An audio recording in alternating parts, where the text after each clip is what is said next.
lot of really clowns out there, wannabe freestylers Right. who couldn't find their way off of a bunny hill. And so anyway, they were having a freestyle contest at Alta on Wildcat, and so I'm riding up the lift with a guy by the name of Chris Ryman.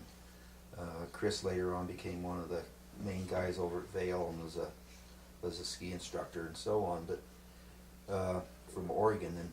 But anyway, Chris was just getting involved in racing, so we're riding up the lift. Well, that was about the time that all these guys were skiing on 175s and 180s and no side cut to them and anything else, and the only way they could control their turns was basically go down and do what people would call a hockey stop. It wasn't quite that radical, but anyway, and the bumps just ended up always chopped off. And so we were riding up the lift, and there was a bunch of guys there, Wayne Wong and Scotty Brooksbank and John Clendenin, and those guys were good, particularly Clendenin was an excellent skier.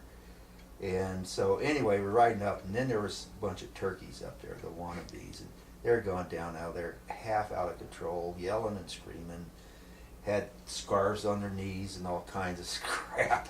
But anyway, anything to be seen. But so I looked over at Ryman and I says, "Hey Chris, tell you what, I'll give you $5. We will stand there at the top, and about 3 of those clowns take off. Give them about halfway down the hill, and if you can beat them down, I'll give you $5." I don't want to do that. And Chris is on a pair of, I think, 215 or 220 Fishers. And anyway, so I said, "Come on, Chris, do it." So these guys took off, and they used to have that yell, "Yeah!" And Chris took off. He passed them before they got halfway down the hill. It's down the bottom. I'm waiting. He comes back up the top. He says, "Give me my $5."